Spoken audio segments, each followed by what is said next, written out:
Good morning, traders. It's the 22nd of June 2012, and overnight we've seen a big fall in the Aussie dollar.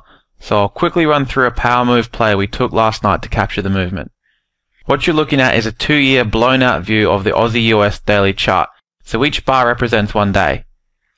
As a rule of thumb, we generally start by looking at the big picture, then slowly move into specific analysis for timing the entries.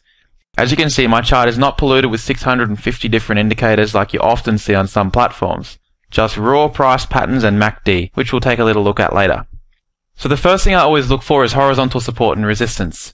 From experience, I know that the Aussie dollar chart has a strong support line at 102, and I've traded off this line numerous times in the past. Round numbers like 102 provide an excellent psychological support line for traders, as many of them will opt to enter and exit on even numbers. Do you ever notice at the petrol station that more times than not you'll tend to stop pumping the fuel when the price reaches a round number? This is the same psychological principle that tends to make traders stop trading when the market price reaches a round number. So by plotting the 102 support line on the chart, you can immediately see the pattern. Price has bounced away from this level nearly 10 times in the last 2 years.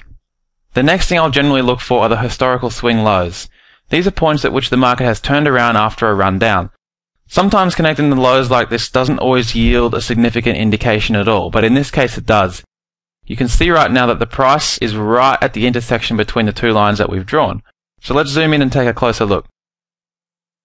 So since February this year, the Aussie dollar has started to form this downtrend, and when we connect the swing highs over the last few months, you can see that there's yet another intersection at this point. What this tells us is that there are a lot of traders in the market that are going to be looking to sell off at this level. The final point of confirmation for me is this doji bar that formed on Wednesday on the daily chart. Dojis are formed when the day opens and closes at almost exactly the same level. It represents equilibrium between the buyers and the sellers in the market. So when a doji forms after a strong run in either direction, it often signals that the run is exhausted and that a potential reversal is imminent. So far we have 4 strong indications that price is likely to fall, but it gets better. Let's take an even closer look. What I've done now is I've zoomed into the 60-minute chart, which means that each bar represents only 1 hour. You can see here that the 1 hour bar chart has formed a textbook downward sloping head and shoulders pattern right at the point where our 3 lines have intersected. As well as that, we are witnessing some massive bearish MACD divergence, which is truly just the icing on the cake. This then is a classic gift from God trade.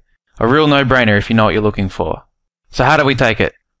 Well, here in Brisbane, the right-hand shoulder here was still forming at around midnight, so I placed my short entry sell order below the neckline with a nice safe 80-point stop above the 102 resistance level. At the same time, I set a 1-to-1 profit target order to take around 80 points profit. The trade was completely managed by orders, and throughout the night, the market took out the neckline, causing price to plummet. A trade like this is worth around $1,600 to me, which is a pretty tidy profit to make while you sleep.